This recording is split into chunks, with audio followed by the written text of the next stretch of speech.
All right, welcome back to Versus Live. My name is Corey Baumeister. I'm Ross Merriam. And we got Rob in the booth. Say taco salad, Rob. Taco salad, Rob. All right, Rob will be taking all your questions, comments, concerns, and burns in the chat. Make sure to tag at Star City Games, and he will get his favorites sent over to us. So we are starting our first non-standard show with M21 in the last 3 weeks, and honestly, it's just been a while since we've played, non-standard in general, because it's been, what's really been, the premium tournaments have been being played online with them, as well as M21, like you said, easier to play with standard and stuff. A lot of focus on standard the last few weeks, so excited to start looking at the impact that Core Set 2021 can have in older formats. And we saw some impressive work going on from Conspicuous Snoop and Conclave Mentor in match 1. And that's a card that's going to make it to Modern as well, and probably be a little bit more dangerous in Modern. Snoop in Modern is, that combo seems really good. It's just so clean. It's just a 2-card combo. I mean, for anybody who has not seen Jim Davis talk about Snoop and Modern, first of all, what are you doing? It's yesterday was Mog Monday. Check it out, But Snoop into the Harbinger, the Goblin Harbinger. What's that one called? Boggart Harbinger. Yeah, and it's just a combo right there. You put Kiki Jiki on top, copy your Snoop over and over until you got enough of those, and then you copy the Harbinger, and then you put like Mog Fanatic on top and just sacrifice all of them and deal infinite damage. And that's a 2-card combo. Yeah, just 2-card combo, kills you on turn 3. So you gotta have the Snoop non-summoning sick, so it's that's a little bit of trickiness, and it gets disrupted by Doomblade, but other than that, maybe they end up playing they get to play Goblin Matron too. They just get to play a tutor. Oh yeah, and they can vial things in on end step. Maybe they end up playing like 1 Torch Courier to give their Snoop haste. I never thought about Vial. You think about that. You put Vial up to 2, and you're like, your opponent taps out to play an Uro, play an Astrolabe, this kind of stuff. You just go, all right, end step Snoop, tick Vial up to 3, you're dead. Yeah. You did it with the Harbinger. Yeah, they can do it all with Vial. They've got Cavern of Souls. There's a lot of tools in Modern. Oh, that's insane, because then you can take the Vial up to 3, even if you have Matron. You Matron for Harbinger, Harbinger for Kiki Jiki to put it on top. Oh, yeah, that deck's going to be nice. Yeah, it does some cool stuff, but still putting in work in Pioneer. I think these 2 decks for our second match, a little bit more speculative. Yeah. The Sultai Dredge deck kind of fell by the wayside when Theros Beyond Death ratcheted up the power level of the format. Yep. So I'm trying a little thing to maybe make the deck more explosive and also give the deck a little bit more reach. Yeah. The Silver Smoke Ghoul already just combos so well with Creeping Chill. But the awkward thing is you got to hit them at the same time, or at least hit the ghouls first. Yep. And that adds a layer of variance. So I wanted to find another card that could potentially trigger Silver Smoke Ghoul. And I found Gonti's Machinations. Oh, I don't even know what that one does. Yes. I don't know how much Kaladesh block you drafted, but a decent amount. That was my first Pro Tour back. This would have been like your 13th pick in those drafts. Absolutely. Okay. Yeah. So whenever you lose life for the first time each turn, you get an energy. So 1 black enchantment, and you can pay 2 energy and sacrifice it to drain your opponent for 3 life. So you have, your lands that can deal you the damage to get energy on it. Yep. And especially Lenore Waste, because it says each turn, you can just tap Lenore Waste on their turn to get an energy, untap, tap on your turn, get an energy. Okay. And really ramp that up. I'm also playing Glint Sleeve Siphoner. Oh, count me in. Get some energy. Glint Sleeve Siphoner is my favorite Magic card, I think. Okay. And now when you pay the life to draw the card, you get 1 energy back. Then you attack, you get an energy with it. Then you can just keep looping and drawing a card every turn. Oh, baby. Or you can eventually just sack the Machinations and bring back all your Silver Smoke Ghouls. So do you want to switch?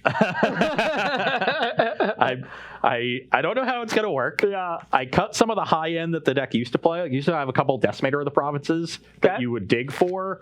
So it's a little bit more sort of straightforward, aggressive, but now has a lot of reach. 8 essential Lightning Helixes to the face. Okay. In the deck, and the Creeping Chills in particular, like you find them reliably with all your enablers. So all right. A lot of the time your opponent's just going to be starting at like 11 life. I like it. Well, my side is a little less spicy, but it is something that we are going to see. And I don't know if these 2 additions to the main deck are going to be auto includes into Sultai, but they synergize decently, and that is See the Truth to be able to work with Jace Vryn's Prodigy, bring that back, Ancestral Visions or Ancestral Recall, whatever you feel. Draw 3 cards, as well as realistically, it's a pretty bad spell to just cast on its own in Pioneer. So I'm worried about that one. And then also Teferi, Master of Time, the new Teferi here that's able to activate on both sides. Pretty cute with Delirium, so just setting up your Delirium pretty well by getting to discard 2 things, discard Uro, and then we're still a Traverse deck that can get some tools. And then we have one spicy creature that I think will for sure make an impact in these Sultai decks. There's going to be a lot of, think about that Goblin deck. I'll Traverse for this on turn 5 and then play it. GG, Or turn 4 after Uroing on 3. Yeah, or just, Satyr Wayfinder, Traverse on 3, something to kill a creature, and then this. So you can cast this on turn 4 decently. And then we also have the new Cranial Extraction, just an upgrade from the blue-black one, in my opinion. Wouldn't you think? I don't know. Like, how valuable is giving them zombies? Probably not in very. Sultai, not very, I don't think. Exactly. Yeah, because any deck that you're trying to take them, it's a combo matchup, and their 2/2 bears are not going to beat an Uro Titan of Wrath. So otherwise, nothing too crazy, not reinventing Sultai Delirium here, but just adding a couple little cool toys to see how they fare. Okay. All right, buddy, let's do this. I am on the play, and this hand could get a little awkward, but it's still a keep because of this. Okay. Well, then bring it on. I'll keep as well. I'm going to play an Aether Hub and use the energy, play a supplier. Okay. Is that a good start? Wow. Put another Might be all right. amalgam in there. Oh, my God. You're up. Wow. Well, do you not normally make 6 power on turn 1? Well, I think that's a clippable moment right there that I'm not happy about at all. God, you go from just being the most unlucky person ever to the luckiest, just in one game. All right, I'll take 4 and Thoughtseize you. This is going to be great for me. Actually, that Thoughtseize is really good. Yeah. Yeah. I kept this hand so Satyr Wayfinder could find me another black source, but okay. Thankfully, my hand is already made. Chill. Yeah, I just don't think I can beat this, so this is going to be tough. I'm at 16. Attack for 6. You're all right, 10. 10. You're up. All right. We're going to need Uro, and we're going to need Uro fast. All right, well, I have all these lands that deal me points of damage, so that's not great. I think my only chance here... God, I don't even know if this is going to be possible. I think my only chance is to... It's either play Satyr Wayfinder this turn and start chumping, or it's traversing for a basic, put a land into play tapped, go to 4, and then Satyr, block Prized Amalgam, and then hope to draw an untapped land that doesn't deal damage to me, and then Uro. If I can play an Uro, you're dead. If I can escape an Uro, you are going to be dead, but... Yeah, so the question is how to get to that point as quickly as you can. I think it's still playing Satyr Wayfinder, because even though I'm dealing myself 2, I'm saving a point, essentially. So you're going to 8. We really need to either hit Delirium or that. So creature, land, sorcery. No. All right. Your go. You're just not taking the land? Oh, yeah. Sorry. Yeah, definitely taking the land. Okay. So you're at 8. Yep. I'll go to 5. Play Line of Waste. Okay. You can go. All right. I'm dead.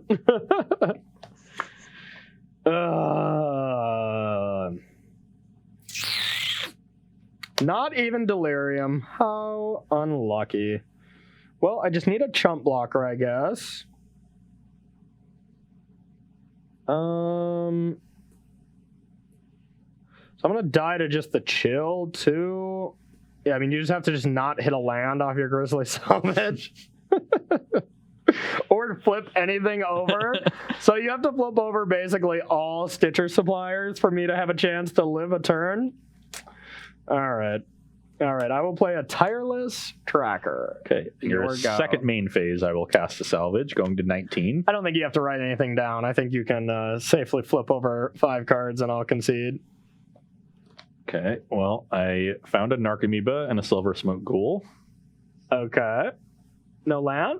What are you bringing back? Oh, I get to take a card. Yeah, you take the grave and kill me. Well, I already had the land, so I guess okay. I'll take Stitch. Wow, so you're really not going to take anything just to flex on me? Really cool, Ross. Really cool. Oh, chill is going to trigger the Silver Smoke Ghoul. Let's go. Yeah. All right. Well, that was not cool. That was quite lucky.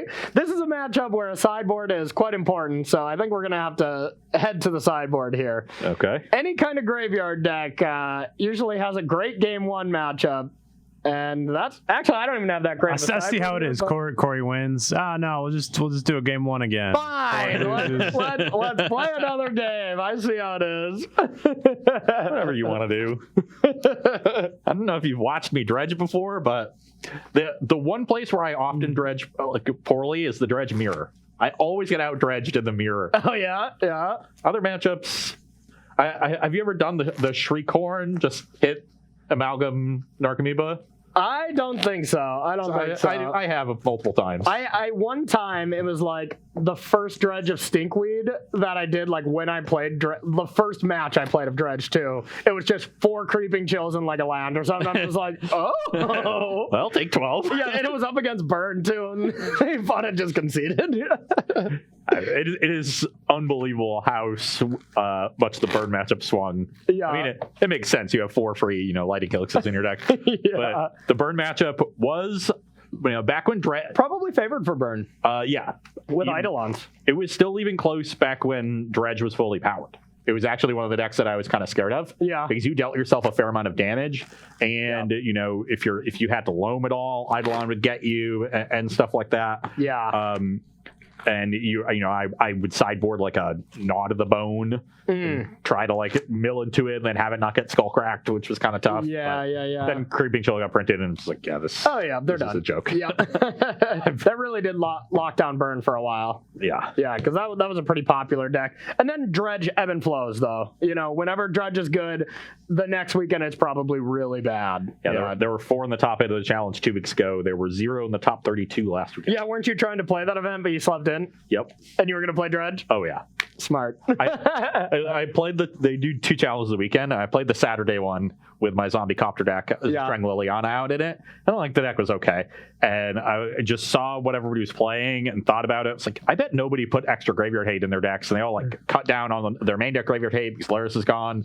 Dredge is probably insane right now. Yeah. And so I just fired it up and played a league off camera, just 5-0'd very easily. Yeah. Okay, I'm dredging tomorrow morning. Yeah. I just woke up 2 hours late. Like, nope, guess I'm not dredging. Guess I'm sleeping. Yeah, maybe I'll play a league. Hey, Rob, let's take one question before we get into this game. Yeah, Thunderbird Jack wants to know, what do you think about SRAM auras in Pioneer right now?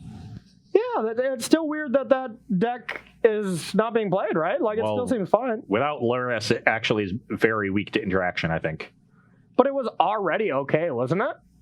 It was okay, and I think it's still okay. But you noted that there's a good number of fatal pushes around. True. It just Luris was so good because it actually made gave you that resilience against removal, which is what the deck was missing. You have a little bit of it with like Ephemia and Hateful Eidolon. Yeah. But it's not that's enough to make it okay instead of just bad. Yeah. I just look at it good. I look at the combo matchups, or I just look at the combo matchups in Pioneer whenever I choose a deck as how do I fare against Inverter and Breach? And if it's medium to bad for both, I don't play that deck. You know, and that does seem like it fails the test, at least for the fatal push wide.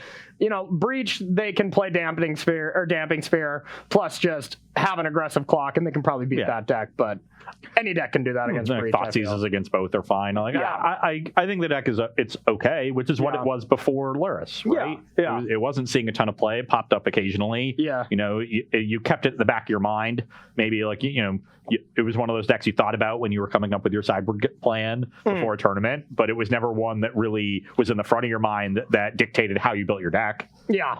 So I think a simple answer to that is it's still fine if that's your deck. Feel free to keep jamming it, but it's not going to be anything that's I'm going to jump off and be like I'm going to win this challenge with this. So yeah. All right, how's your hand? My hand is perfectly fine. All right, I will take 4 again. Thoughtseize you. Okay. Which amalgam would you like? Yeah, I will not be taking your prize amalgams. I probably just want to get. Stitcher Supplier and Wayfinder are both pretty close here. The land is something that you probably want. Wayfinder's a little bit more powerful, but I have a lot more 2s that I can draw into. Yeah, I'm still going to take the Wayfinder. I think the land is a little bit more relevant. And then I'll pass to you. It is close, yep. I will play a Stitcher Supplier. Okay. So I'm at 18. Don't do it again. No. Milling 2 salvages is not ideal, but Yeah, it's about time. you can go. All right. Okay, finally a land that doesn't deal myself damage, so I will go with a Satyr. Or I'll get this and pass to you. Get him for 2. Yeah, and here's the thing. Do I want to block Stitcher Supplier and let you trigger more stuff here? Or... this one's actually pretty close. Because I don't just want to take one every single turn, and that's kind of what it's going to be, but it could just be so much worse for me. All right, I'll block and regret it. Okay, you go to 15? Yep. I will mill 3. Are you sure? You don't have to. I know what card I want to hit. Yeah. 3 lands. was not it. Yay! Now, this set of dredges has been rather poor. Yeah, good thing they're not dredges, huh? I'm going to shock so I can get an energy. Okay. I don't think my life total is super relevant. I can't believe you had energy ready, Rob. That's impressive. So, Oh, I guess he had Glowing Sleeve Siphoner. All right, he has a lot of energy. Yeah. If that was the only card and you had it, then we'd praise I you. also have Aether Hub. Okay, yeah. As if I didn't read that card because I had no idea what it was Yeah, before I that's a good sleeved it point. up. That's I'm at 16. You can go. Okay. Let's start with an Island. I'm going to go with the Wayfinder. All right. How are we on Delirium over here? I'm guessing that's Delirium. Yeah, land instant sorcerer creature. Yep. Okay. Now I got choices of which ones I want to play here.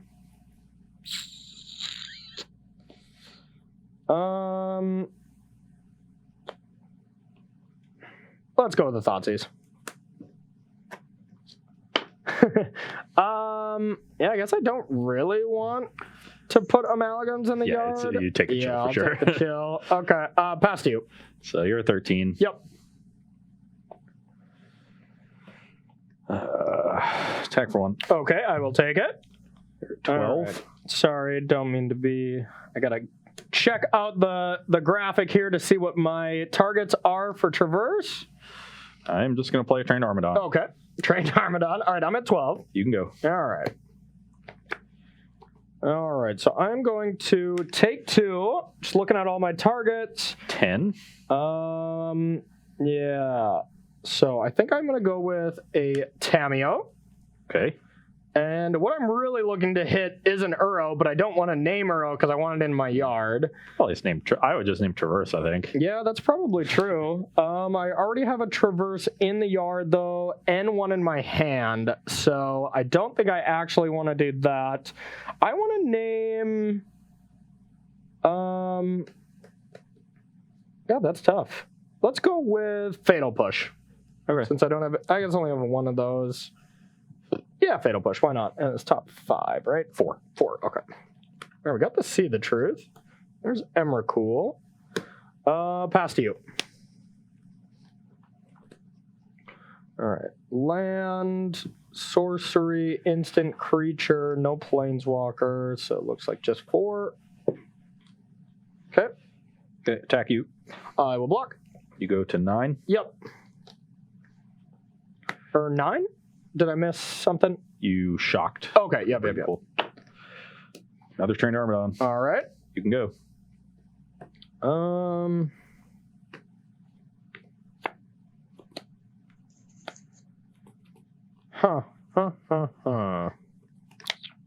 It's kind of interesting here. If Corey wants to traverse an Uro just to get Uro in his graveyard, let's say misses off Tameo, he would lose to any shock or pain land. So you go 13, I have 7, and this would be 13. Yeah. Yeah, that's true.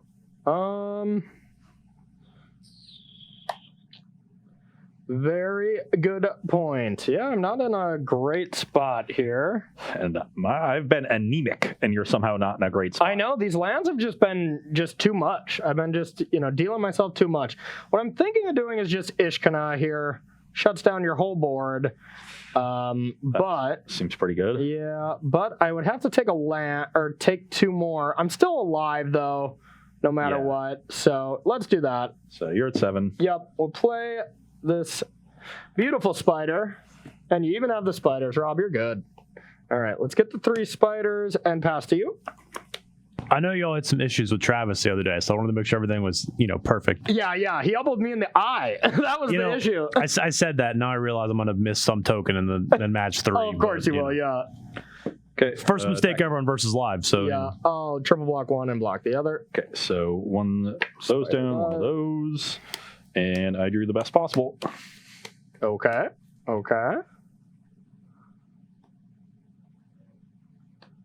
Am I just dead? So you're not dead because I haven't lost any life yet. Okay. But I'm getting close. So I'm gonna take the Satyr Wayfinder. Okay. I'm gonna trigger Creeping Chill. So I go to 19, you go to 4. Yep. Then I'm gonna play Satyr Wayfinder. Okay.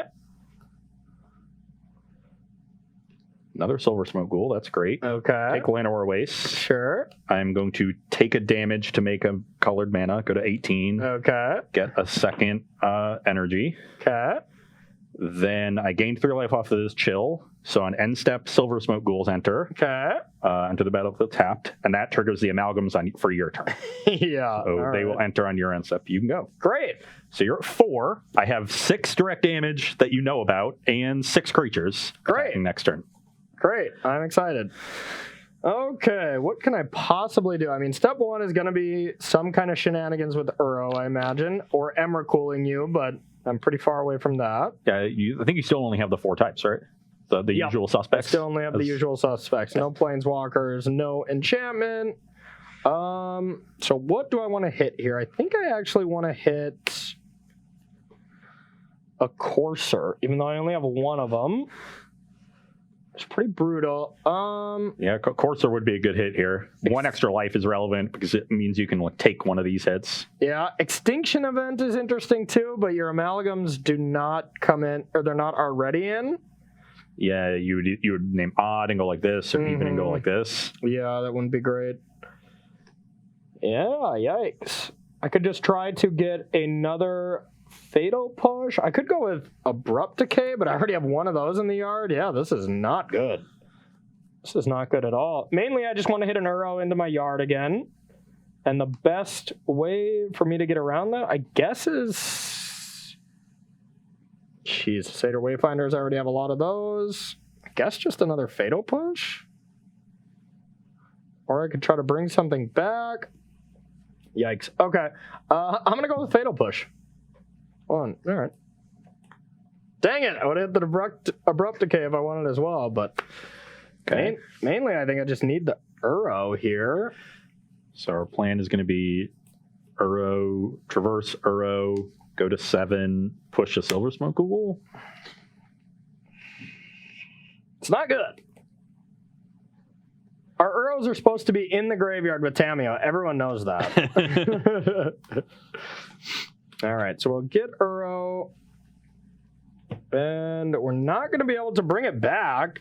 So I'm going to go like this. I'm going to go to 7. Yep. Draw. Land and land for my turn. And your go. And step amalgams come in. Okay.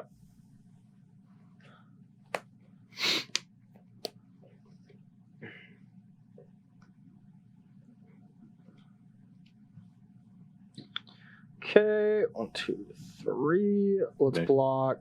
Block 3 of them, push 1, go to 5, kill you. I got 2 pushes. That still puts you dead. Yeah, because I need to not take any damage. Yeah. I have exactly lethal through that. Dang it. Yeah, I just needed an Uro way earlier, and my lands just dealt me so much damage. Your draw wasn't even good. Yeah. Your draw wasn't even good. The one draw step, Grizzly Salvage into Satyr Wayfinder. Yeah, that was hit insane. 2 Silver Smoke Ghouls and a Creeping Chill.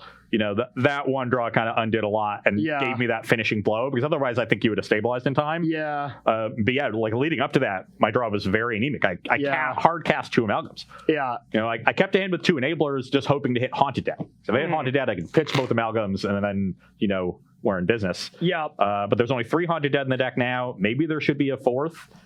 There used to be 4. Like, you just have to find space for all the different new stuff. Yep. And the Thoughtseize took away 1 Enabler. So yeah, just kind of sat there doing anemic things, but had 1 really explosive turn. Exactly. Because of Silver Smoke Ghoul. Yeah. No, that is pretty sweet. And then a ton of reach. Like, I don't 9 direct damage to you. Yeah. And you Thoughtseized away a Creeping Chill. All right, we'll see how you can do with Graveyard Hate coming in, as well as a very painful creature. We got time for a pity game, so we're going to head to sideboarding here on Versus Live. Don't go anywhere. We will be right back. All right, everybody, welcome back to sideboarding here with Versus Live. I am playing Sultai Delirium up against Sultai Dredge. And what we're taking out on our end, a lot of the Silver Bullet creatures that aren't that applicable here in the matchups. Definitely don't want any of these. I mean, they're all pretty obviously bad. We're bringing in 2 new Silver Bullets that are both M21 cards. This obviously we have the picture for, so it is a reprint, but Massacre Worm can really get you. One of the 17 different 6-mana creatures that Plague Winded your opponent in Spell Block. Yeah. I don't know how many of you were around for that block, but when you were playing Limited, if your opponent started tapping 6 mana, you just knew the game was over. There were so many of them. There's Massacre Worm, Carnifex Demon, Horde Smelter Dragon, Sunblast Angel, Consecrated Sphinx, Wormcoil Engine, Contagion Engine. Yeah. I think that might be it. It was insanely powerful. That limited format had to have been terrible, though. Oh, no, it was actually really fun. Oh, really? Yeah. Okay. Because I didn't play during that time. There were a lot of really powerful rares, but everything else about the format was great. Okay. And it actually just wasn't even enough to ruin it. There were also a million mind controls. There was a mind control in every set. And one of them gave it Infect. There's also the Infect axe that could just kill you on turn 4. Wow. Yeah, that does not sound enjoyable. But whatever. It actually was one of It wouldn't be in my top 5, but it would be in my top 10. Okay, interesting. I may be biased. I won my first PTQ in that format. That's probably a little biased. Yeah. I also love the Infinite Cats because I won a GP, but that was not a healthy standard format. It was a 2-deck standard. But I do actually. The format was actually pretty good. Talk to other people. It's not one that anybody will say wow, that format was awesome. But I really liked it. Okay, Rob, was it good? Say no. I didn't know what Magic was then, I don't think. Okay, perfect. So he said no. So I asked someone, and talk to Arilax and Jerry Thompson, who made the finals of a GP in that format. Yeah, let's talk to all the people who did well in them. That's some good biasness there. All right, so getting back to this, I'm also going to take out 2 Thoughtseize on the play and 1 Fatal Push. I kind of don't love any of the cards, to be honest, but I think a little bit of the spread seems decent because I can get your Satyr Wayfinder, I can get your Salvage, and in typical fashion, you don't want the traditional 1-for-1 interaction in huge numbers against Dredge, but your deck has just so much of it, you can't bring it all out. Yep, nope, makes sense. And then we get one of the newish cards from Ikoria here. Extinction Event is awesome. This is number 2 and 3 of the deck. I can really get you if you're trying to bring back a lot of stuff from the graveyard. The kind of card that can really undo my explosive draws. Exactly. And then the obvious amazing card of Soul Guide Lantern. Yeah, on my side, I am not trying to bring in very much. I was tempted to bring in Thoughtseize. I was even tempted to bring in Lost Legacy just to name Uro. And honestly, it might be better than Fatal Push, just because dealing with Uro is so important. But I also think you need to answer this card. It really dominates the battlefield when I don't have... This is going to be a staple in... Well, staple one of in this deck for sure. Yeah, I agree. So I'm going with some pushes. Hopefully I have enough firepower to close the game before you get to Uro twice. Yeah. But that might not be the case. And I like the 1 Driven to Despair. Just a good piece of card advantage in this matchup. Yeah. And then you do love having one of those cards in any kind of deck like this. And then, trimming on Glintleaf Siphoner because I expect you to still have a good amount of spot removal. So this card's just going to die a lot. And then trimming on 1 Gonti's Machinations. Just one of the, generally kind of weaker cards in the deck. It's enabling our best draws, but it's, I can't cut the Graveyard Enablers. It's worse than Creeping Chill. I can't cut the recursive threats, really. It seems great to me with Painlands, though. I'm not going to lie. Every other turn you get to Lightning Helix me for free? No, you have to sack the Machinations. You only get the 1 Helix. Oh, Oh, okay. That seems a lot better. I was like, that card seems insane to me. I don't know why that card hasn't seen play. That's why. Yeah, I was gonna be okay. You could Lightning Helix every turn if you did it on your turn and your opponent's turn. All right, that would be a little too good. Yes, yeah. So you only get the one Helix, but all I needed was the one. That's true. All right, you got a question for us here, Rob? Yeah. Do you see the truth being an automatic inclusion in Breach? I never thought about it in Breach. Holy. I mean, that's cool, but like, I actually think it's still worse than strategic planning, just because strategic planning, you're going to have to cast them both normally anyway, and casting strategic planning is way better because you want to fill your graveyard. Yeah. And when you're casting them off of the Breach, does it really even matter that you draw 3 extra cards because you get access to the cards from your graveyard anyway? That's true. You normally flood in your hand with lands anyway. Yeah, that's a very good point. I think it's actually still worse than strategic planning in that. Yeah, because you're totally right. Yeah, the drawing 3 cards is something that you like to do when you're playing a fair game and you're interacting with your opponent. When you're playing this interactive game, you just want the card that sets up your engine as good as possible. I don't care about what card is a little bit better when my engine is already online. Because they should be dead. Yeah, exactly. No, that makes sense. I would have, whoever asked that question, I would have snapped off, yes, that seems great, but that makes a lot of sense because strategic planning essentially draws 3 cards already when you have Breach in play. Yeah. So yeah, that does make sense. Okay. So this is why I play combo decks and you play mid-range decks. Hey, I had my fair share of combo decks for a little bit, and I hated it. Yeah. But you always played Cat Combo is a mid-range deck that has a combo in it. That's true. And that has been my favorite. Yeah. That has been my favorite. Those are the best when they're good because you get to play both game plans. Oh, God. Urza, when it was good in Modern, it's still decent, but when it was really good and it had these combos, dang, that was like my favorite time. Yeah. That's for sure. It's more satisfying, though, when you're a linear combo deck and your opponent knows exactly what they need to do to stop you and they still can't. Yeah. Oh, yeah. I mean, that's ad nauseum. I mean, there's a lot of draws where it's like I can try everything to do to try to play around it, but they have that third piece of interaction to stop, like the second pact. And I was like, well, I can't win, but yeah. Okay, let's get to our game 3, our pity game. You're already going to be taking this match down, but I got faith. Oof. Yeah, I think I can keep this. I'm gonna keep, but the sand is not great. All right, your go.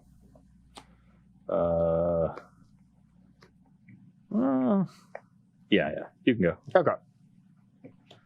All right, I'm going to see the truth. Okay. One to hand, rest on the bottom. Don't reveal. Okay. Hold. You only ever reveal when there's a restriction. Okay, gotcha. Here you go. If you get to take any card, they don't make you reveal. Perfect. Just wanted this card. 2 very poor draw steps there. I like it. All right, we're going to play this, and I think it is everybody's favorite Titan. Drop. So you're 23. And then I'll play this land and pass to you. Notably, Corey has not had to take any damage from his mana base. Which, has been something that I've not seen the rest of the games. Okay, on your second main phase, I'm going to cast Salvage. Okay, yep. We just need Creeping Chill. Creeping Chill, Narcomoeba. I am going to take the Stitcher Supplier. Okay, I'll Lantern.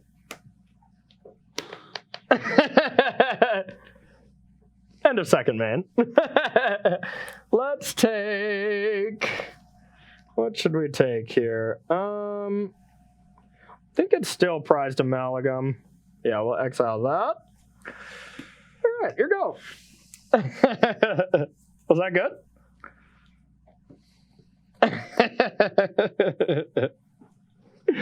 That was nice.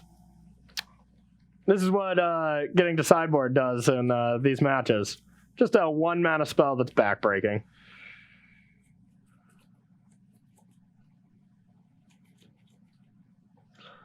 Yeah, so I can exile your graveyard at will here, but I'm definitely going to wait for an opportune time.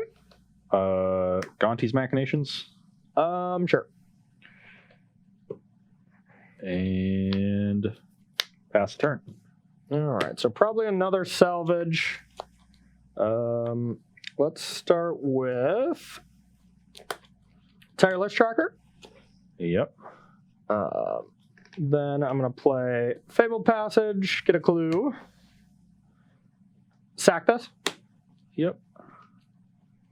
Our Uros are already pretty set. So we'll just get this, get another Sandblack clue. And then let's play a Satyr Wayfinder.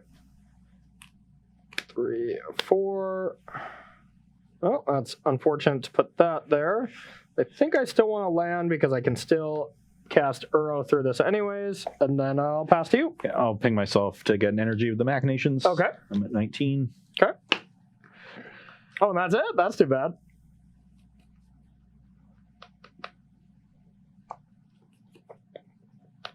And at this point, if you want to just try to return the ghoul, I could not care less. That body is not effective anymore. Yep. I'll take a point for a black Yep. and play a Stitcher Supplier. Okay. 2 triggers. Yeah, those are fine. 20 to 22. 21. I just took another. Oh, sure. Yep. So 21 for me, 20 for you. Okay. And then I'll play this tapped. Okay. And then end step, get a ghoul. Sure. Not afraid of those things. All right. Let's go with an Uro. Exile these. Unfortunately, we do have one of our nice silver bullets gone, but that's okay. Trigger. Yeah, you're at 23. Forgot the ghoul only triggers on your turn. I actually should have salvaged on my turn. Oh, on that turn okay. too. Still would have got by the lantern, Yeah. but not as embarrassingly as I did. Sure. So you're at 21. 21. And then I'll go Breeding Pool tapped again, get a 4th clue. And then I will pass to you. Okay. On your second main phase, I'll salvage. Okay. And I'm only using this lantern once it gets, quite scary. And it's going to be pretty tough to get pretty scary. I will select an Ether Hub and trigger these 2. Sure. 18 to 24? Yep. Okay.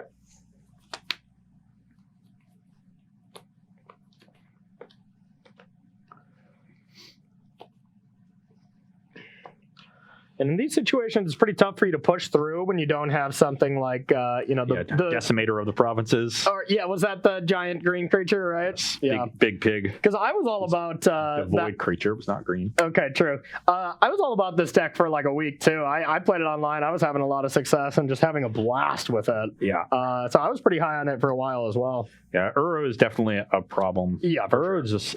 It takes over the game along every axis. Yeah. That's you can't race it because it's gaining 3 life a turn. Yeah. You can't outgrind it because it keeps coming back and draws cards every time. Mm-hmm. And so it gets better the older the formats get, and it's already really dominant in standard. But you get fetch lands in modern, so it makes it insane. And Pioneer, you get Satyr Wayfinder, which makes it good. Yeah. So I'm gonna attack for 2. 16.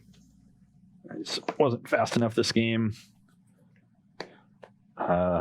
Play a Haunted Dead, get a Spirit token. Yep. You can go. Yeah, you're right. This is the game where you need the pig. Yep. All right, I'll sack. Not a counter on Uro. Draw. Untap. Okay, I can draw a bunch of cards with you, but it's just not gonna do enough with Uro. No, probably not. And if you didn't get to gain 3 life every time. Satyr Wayfinder. Yeah. 1, 2, 3. Imagine 4. You at 10 here and not being able to gain more life. Yeah. Suddenly, I'd be very threatening. Yeah, that's so true. You probably would have used the lantern at some point. All right, I'm going to attack. Gain 3. Drop. So you go to 19. Yep. I'll go to 18. And I'm going to put in a land untapped. You're at 17. Yep. And you're taking it? Yeah, okay. I'm at 18. All right. Now, away from Delirium still... Let's start by sacking a clue. I played against Max McVitie once, and he's the clue, so I always got to say, sack you. He wasn't amused. I can imagine. Probably not the first time he's heard that. Probably not, but I thought it was funny.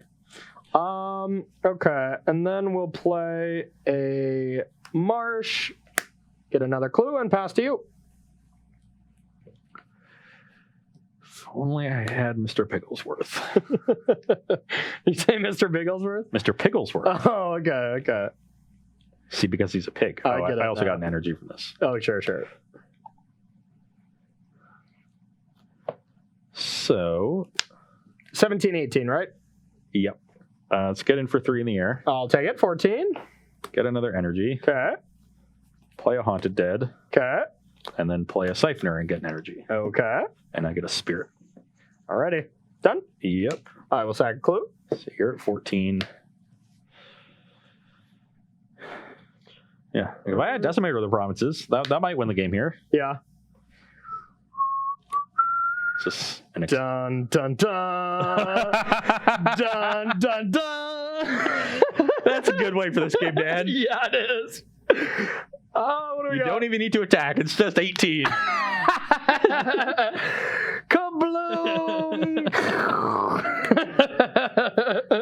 I don't care if I lost the match. That is an awesome thing to draw to. That's worth the price of admission. Oh, yeah, absolutely. And I mean, my other play, if that didn't happen, still attack with Uro. I was going to sack a land and get an Ishkana to stop the flying nonsense. Yep. And, but yeah, Massacre Worm there is pretty sweet.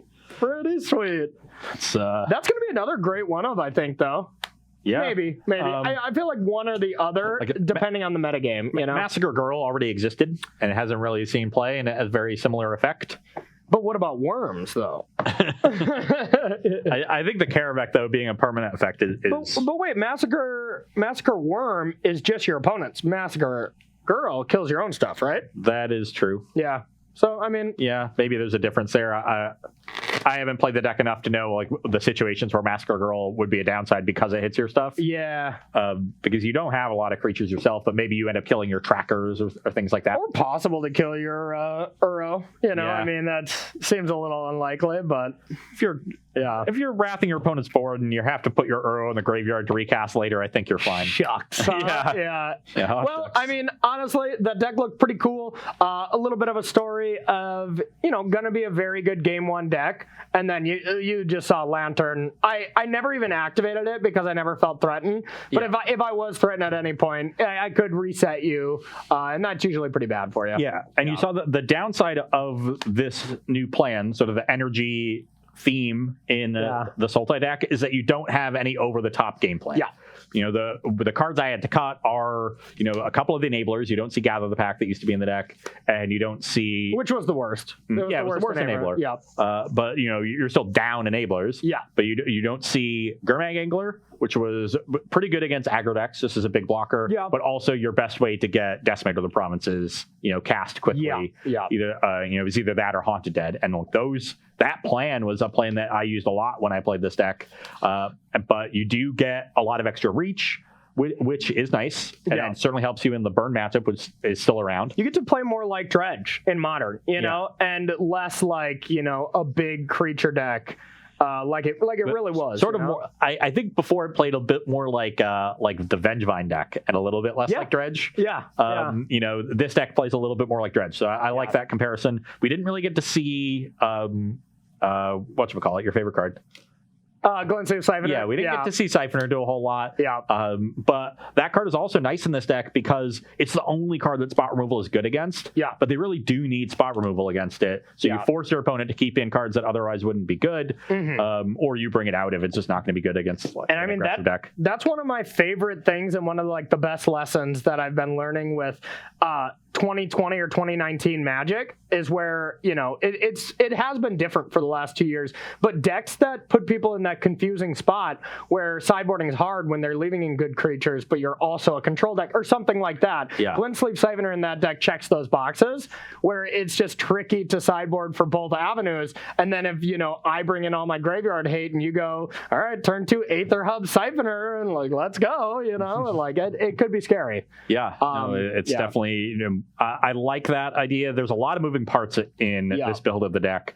And so we're going to need to massage the numbers a little bit. Massage the numbers a little bit. Yeah. Ross's favorite They're a little tense. Exactly. A little tense. Yeah. Let's get those knots out. From Sultai, I mean, see the truth. Do I think it's going to be a staple in this deck? Probably not. Probably not even going to be playable, realistically, because you do need Jace to make it good. And it just doesn't seem good enough to me. But I wanted to try it. Wasn't impressed, but... Yeah, if you had more ways to recast it so that you could mill into it with Satyr Wayfinder, for example. And that was the goal, is I want to just mill it. But you have to have Jace. It really is only good with Jace, and that's kind of a problem. And sometimes you want to side out Jace, too. So, like, you want those kind of cards that work well with other cards in your deck to always be evergreen cards in your deck, you know? Now you're just creating a big package that all needs to come out. Exactly. And I didn't draw Teferi. Didn't even see it. But, you know, that card I have higher hopes for.